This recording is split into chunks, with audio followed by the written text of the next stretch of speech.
Hi, my name is Pat Dillon Moore. I wear several hats. I'm child of God for sure. I am an actress, definitely dabbling now in visual arts. I'm a broadcaster. I'm a mother, a grandmother, a wife, a sister, community activism, and to myself, I am me, and I'm exploring me. Uh, it's wonderful to be able to do the kind of introspection that I've been doing since the pandemic for sure, but since retiring.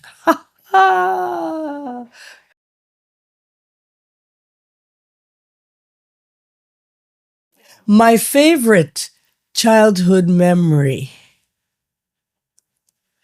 For sure, it has to be family. Any holiday. The food. Certainly, if it's a religious holiday, the getting ready to go to church, the especially Easter, you're getting a frock, new shiny shoes and white socks, and you would get the Easter bonnet or the hat. And I love just dressing up with my mom, watching her put it on the lipstick, and of course it's the plaster the eyebrow with the black eyebrow pencil. And then the putting on of the hat. And I remember growing up in Côte-de-Neige, Dupree and Victoria Street, and putting on the hat with mommy. So sometimes mommy put on hers first, or she'd put my hat on and then put on hers. But those are the memories I really, really remember. And then the walking to church, St. Paul's Anglican Church on Côte St. Catherine Road.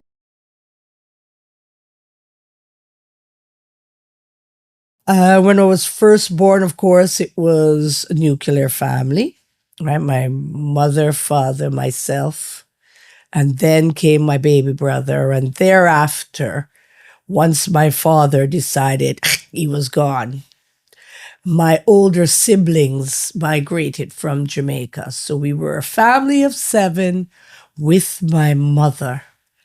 And those are great times. Dynamics? Well, the first five are significantly older than my brother and I. So think about having five mothers plus your real mom.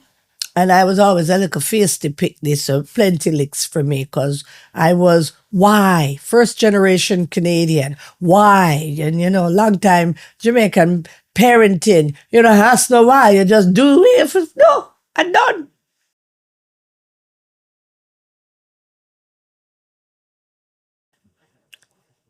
So my family, we live in a duplex.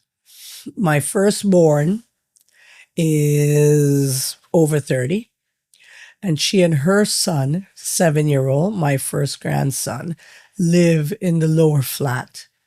My husband, I, and Storm live upstairs. So that in and of itself is a huge difference between when I grew up and we were all seven under one roof in a large house. I think what has differed is although I had five mothers in my older sisters and then my biological mom, um, I'm the mom. So that is not shared anywhere with anybody. If you understand Jamaican upbringing, the old style was that you had several mothers, whether within the district or in the home, because if you had a grandmother and various aunties around. And it impacted for me, from my knowledge of it, and within my family, positively. Now, my child Storm has several aunties, and she was nurtured and raised in community, but in the house, I am that one mom. I also have to share parenting with my husband. I wasn't used to that. Mommy made a decision, she made a decision. She didn't have to lean back or be nurtured and supported by a man. And so that is interesting. And that is probably the biggest dynamic change. Because, yes, I had godfathers and uncles and real strong male figures in my life growing up, but not inside the home.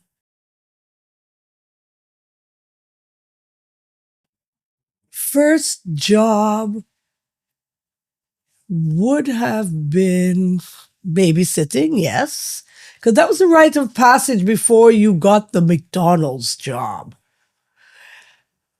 Significant achievements. There's so many, but I guess the first one, probably to a small degree, the one that launched me into a life as an artist, was being chosen from amongst 150 young Black people to be in the John N. Smith directed film Sitting in Limbo, which went on to play a large number of film festivals around the world, including then the Montreal World Film Festival and Toronto's Festival of Festivals, which is the precursor to TIFF. And it's a significant achievement because it was improv. And that's where I learned filmmaking and went on to tour with the film and parlayed it into a long career. 40 years later, still working in the arts.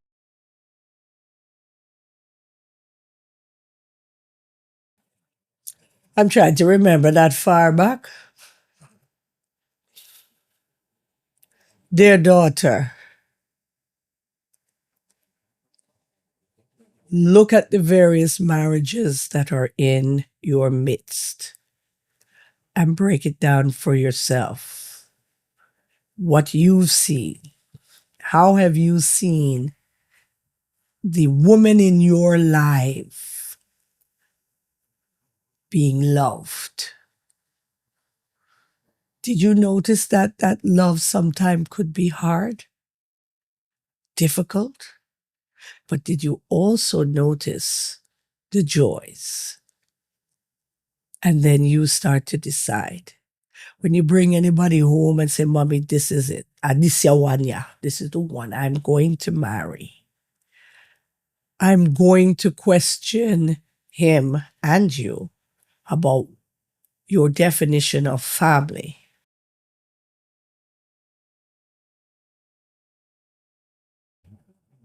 Well, I think I fucked up compatibility because on many levels, Wayne and I are not compatible at all. Mm-hmm. And then we are very compatible. And I think what saved Wade and I was the first 2.5, 3 years of our marriage, we were separated because I had to file for his papers. And in them days, they had just brought in the law where you pay $900 when you file for your husband. And they screwed it up. They did not dot the I's, cross the T's, and put the necessary infrastructure in place to enable them to do that. Anyway, it took 2.5 years. And in that 2.5 years, this is before text and all that stuff. There was the long letter writing, because remember back then, it was what, $1.50 a minute on the telephone? So letter writing. So we had to learn to communicate. And then when long distance got cheaper, we spent a lot of time talking. And so we really knew each other, and that's where the compatibility came from.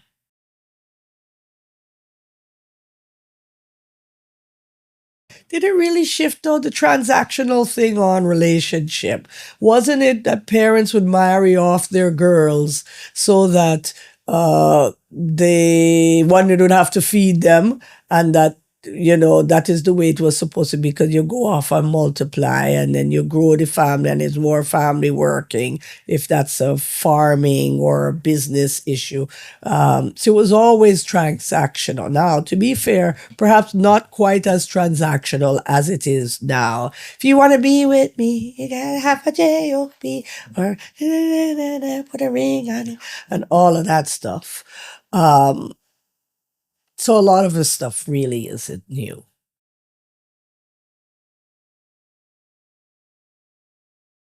Deal breakers. Deal breakers. When I got married, my husband had to understand that I belonged first and foremost to myself and of course God. To him, if when I was about to say I do, but I also belong to family and community. I have a large family. And then I have a large community of love and people. And yes, there are the people who at 4 a.m. might call, Auntie Pat, this happened, Ray, Ray, Ray. Deal breaker in him. You wanna go and laugh. Just make sure you know say. If you know say you cannot have ackee and saltfish or beef or curry goat all the days of your life, and you need to go out there and have other meals, make sure you go to Beloy, Quebec, far, far, far. Make sure no woman ever point upon me any which part me there and say, I'm with your man. Nobody don't call me and I breathe into the phone and I try cuss me. And my big scratch. You use an inner tube from a bicycle. Straight up. And if you cannot abide by that, because if I'm giving you me, I'm giving you all of me. And I believe in faithfulness.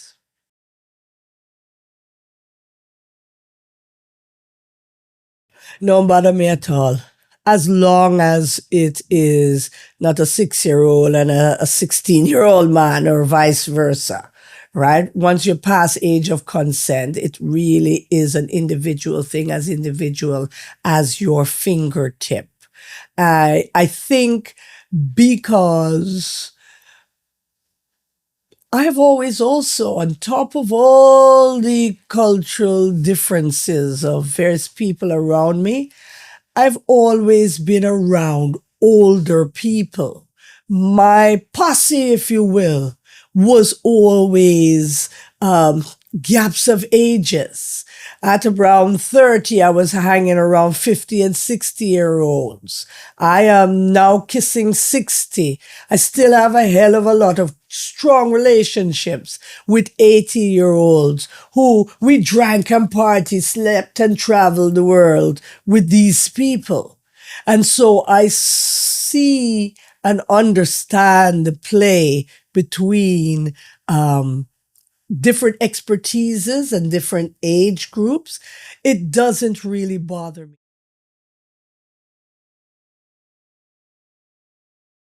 One, we live in a very judgmental society. That's sort of thing said. And between age ranges, there are a lot of judgments that can pass. The second thing is, for me, the older I get, and I'm supposedly getting wiser, at the heart of every conflict, or at the heart of anything that is good and wholesome, is good or great communication. Lack of communication, for sure, is where you have conflict. Some conflict is good, right? And I don't mean necessarily in a geopolitical sense. I'm talking within relationships. And where there is that little edginess, that judgment that you need to communicate. And if you can express yourself, or if you're an expressive being, it can work. We need to listen. And that's what's happening right now. A lot of blah, blah, blah, blah, blah. Everybody have meet up, then government chat, chat, chat, chat, chat, chat, chat. And we have all these platforms to meet up with government to express ourselves, and still within that, people not doing it very well, right? Social media, you can express yourself. I'm an expressive person because I'm an artist. So as long within a relationship, a friendship, a platonic friendship, lovers, age is just a number.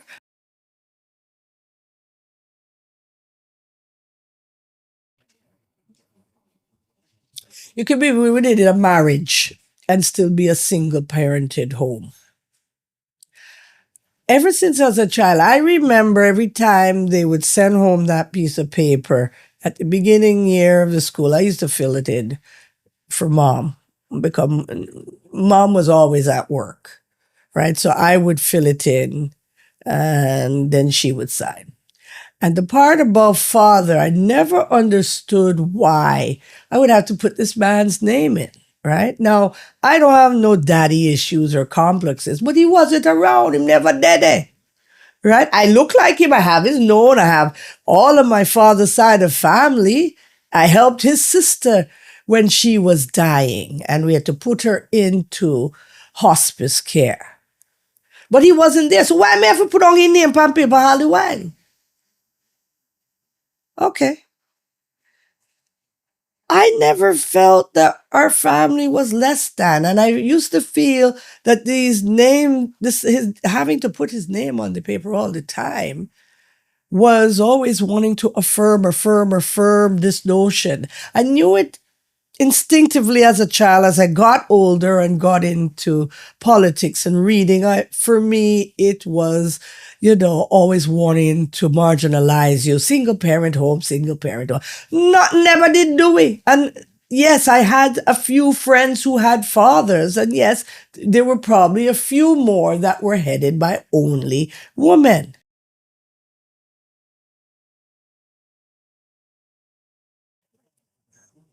Yeah, for sure, I do know. I don't know the precise number that incarceration rates are high. And so their families are separated. But hasn't that always been so going back to slavery? What's new?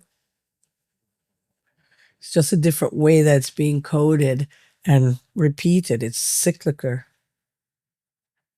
What's really new? What do you want me to say?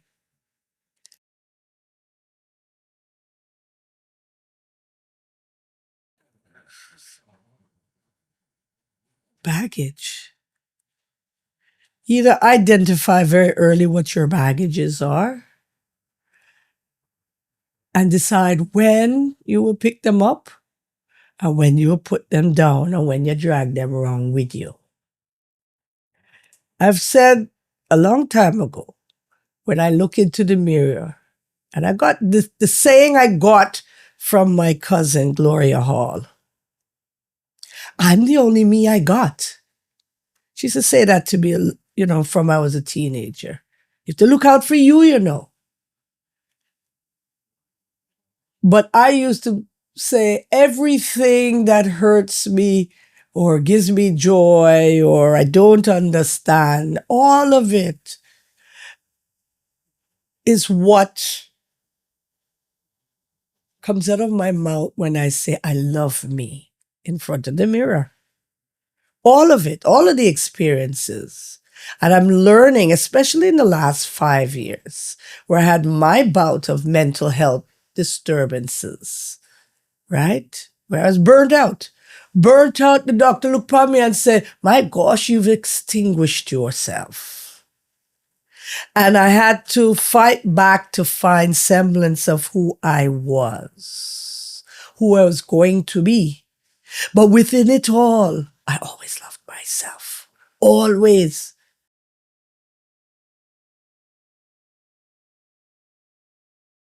Healing is a very funny thing. I think we're always healing, and I'm not buying into any generational trauma trope. I do understand the theory as presented, but I think on an individual basis, we are always healing.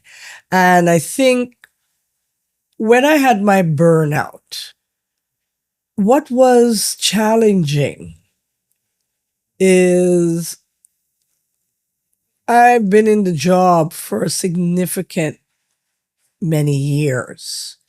And when somebody went out on leave and it wasn't breast cancer or a sabbatical or some other health leave other than mental health leave, there was a stigma. And then somewhere in between there, we started talking about mental health. There were apparently, to everybody else, no stigma because it was en vogue almost. I didn't feel it though. I felt that I did something to deserve the treatment at the hands of several in my workplace that led to excruciating amount of stress in a life that had already been stressful. And so I applied the stigma to myself because I am in an optics business where optics matter business. I applied it. It was to me.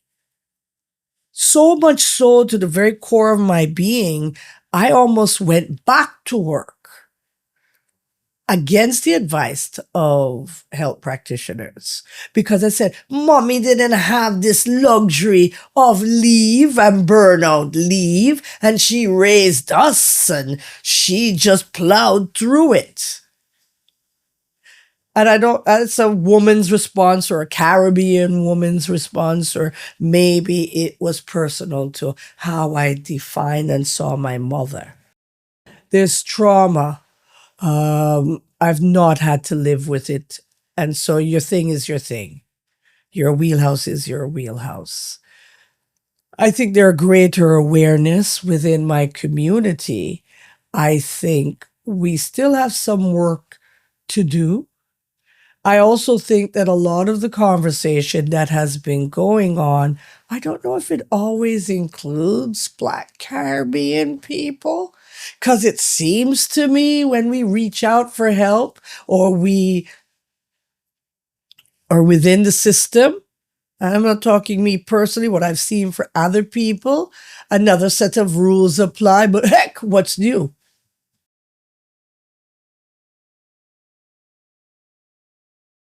Love. A misunderstanding between two fools. A man did go prison and come back and tell me that.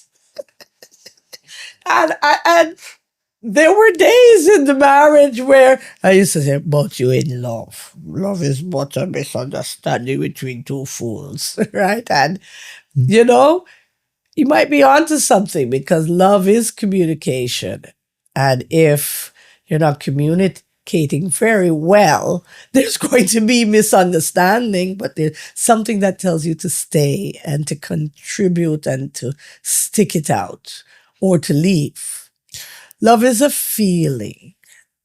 It is a euphoric, heady, also the word is escaping me. It's coming. It's a cerebral feeling because intellectually, I have to be in love with my man. I have to love his mind. His mind needs to be sexy as well.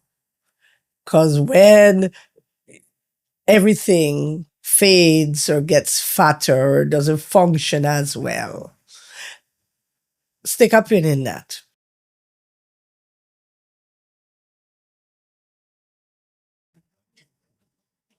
I'm working on my virtues right now. 'Cause I'm not, I probably know what they are: tenacity, honesty,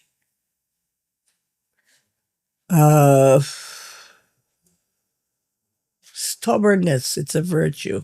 If we wasn't so stubborn, I'd pack up and quit plenty of things. Values. I believe that indeed we are our brother's keeper. I believe in community and community prosperity. How can you nyam your dinner and know somebody next door to you nah nyam well? Values. I believe that I shouldn't beat other people with the stick, that I do not want governments and leaders, politicians to beat me with. Love. The back of this thing again called love. And what's missing? A hell of a lot of listening and reading. There's some dumbness going on right now that could be solved if some people shut up and pick up a damn book and read. And I think that if you shut up sometimes and leave things and allow things, whether you're a believer or not, to divine intervention or a natural mystic, as Bob Marley would call it, to occur, some things would be solved. But communication, I'm back to it, is at the core. How is it that, I love social media. And, oh my God, I love Facebook and all of that, and click selfies and all of that. And I try to communicate ideas and artistry and keep in touch with people. But with all these tools, they tell you that a viral video cannot exceed 4 minutes because the attention span, which has been dumbed down from the overconsumption of social media, it has meant that people can't sit and watch a 3-hour film. People can't sit and watch a 3-hour film. People can't sit and watch a 3-hour film. People cannot sit with a book and read the whole book. You need to read.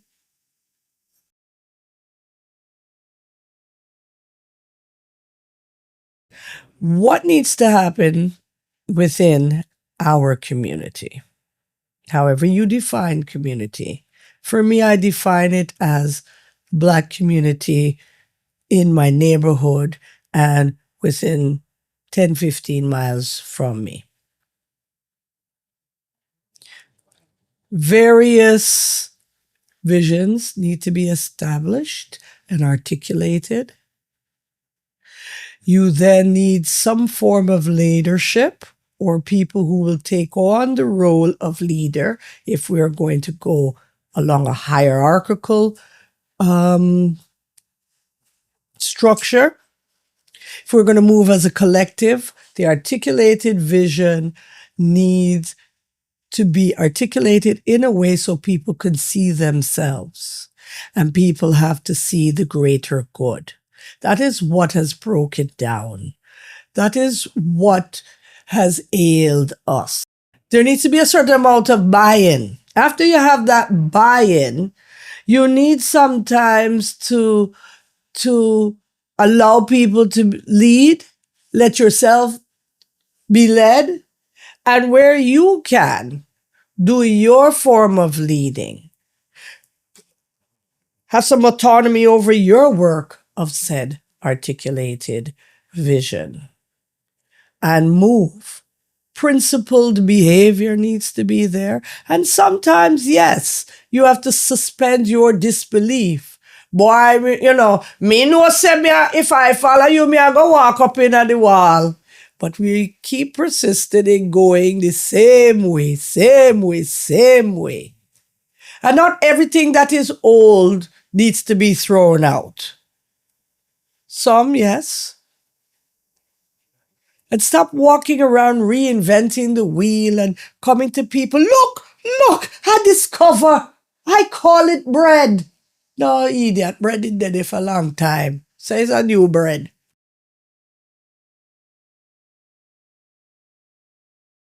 The aging. I think what frightens me is that our food is shit. We have allowed places like Monsanto and GMO to take over. to the point where I can't even eat corn on the cob hardly sometimes because I'm not sure is there really corn on the cob? Where did it really come from? Our water is not as clean.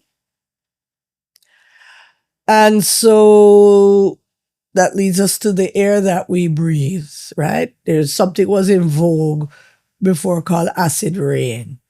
Is it still acid or did we cure that, right? And so you're seeing right now an unhealthy world where long time sicknesses and they want to blame it on Tylenol. And they're more, I don't know, is there more autism or are we um, diagnosing it earlier and correctly because we have knowledge today? I don't know. I go and live by faith. That said, my back hurts me. Yes, I need to lose weight. We are fatter. Why? Because time you think you're not eating sugar and it's sugar free, they gave you aspartame and things and we swelling up and what have you. I mean, my knees. There, everybody now is having knee replacement. Is it that the knee wasn't good, or they're just selling knee replacements to keep hospitals alive? I don't know. This implanting teeth, no, right? People used to jam with their rotten teeth. Now them pulling out teeth and selling you back teeth, which we don't even know where they make teeth from. Like, I go through life and living through faith, right? So I've been using a lot more turmeric because it does work. I'm returning to bush. I use prescription medicines moderately. Some of it is for good. We don't have to live quite as much as in pain as we used to. I've been a migraine sufferer since I was 12, and I could say it's about close to 38 years since I have not had to take migraine medicine anymore. So the Tiger Balm has been it. And it was a Dr. Ellen Rosenberg who said, go home, do you have liniment, something like A535? And I said, no, but I have Tiger Balm. And she said, rub it on the back of your neck. And the moment you feel a headache, put it on the back of your neck.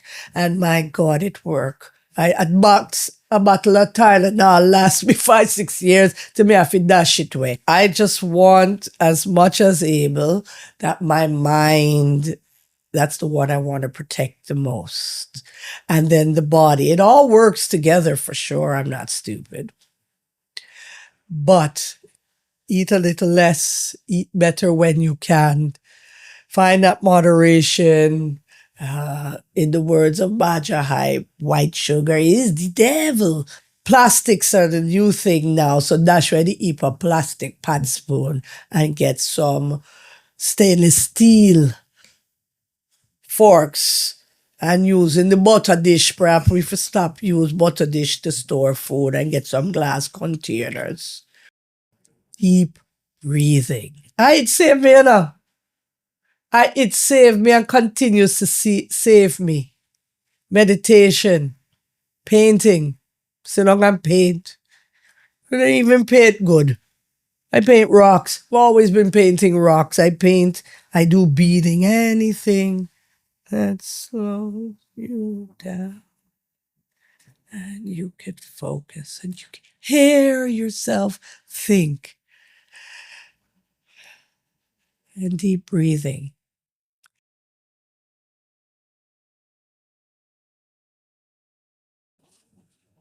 Well, nobody don't want me do nothing again in community because when I had to remake myself after I left and was, out of a job, and every program I look like in government was everything for only youth. When you look, the age is 35, I say, well, Pat, it sucks to be you, right? And all of a sudden, nobody listening because you old and stupid. We done did black and a woman and English in Quebec on top of it. And now on top of it, I was old, right? I experienced it big time. Aged It is hard. It's brutal because every day you look on the TV, they're selling you all sorts of stuff to help you. It's another pill they're selling you. Look, they caught me. You know what they caught me with? That daytime planner that you hook up to your phone and you pay how much dollars a month for it, and it did all this stuff and what have you to help me remember and all of that kind of stuff. The damn thing never worked. They never refund back my money. What's that bullshit?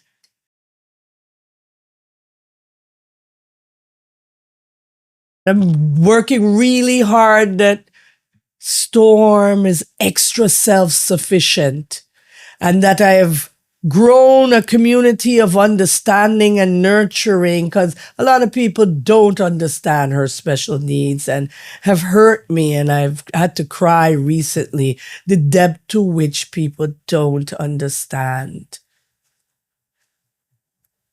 But my children, that they are going to be okay. Those are my 3 children, my 4 grandchildren. But the children who are very close to me, them and how they proceed in this world. Because there'll be legacy. There's a whole bunch of stories I've written, plays, photos, and paintings, and artwork I've left. Bob Marley, I'm an idiot. Look how much music he leave. So I'm leaving a body of art. That is part of the legacy, but it's the children, my children. I am nothing. Hey, Pat Dillon, oh, gee, we have a celebrity in town. All of it, foolishness, foolishness. My legacy, the greatest thing I did. And I didn't do it alone. I did it with community, my husband, and my immediate and extended family. Raise some strong children.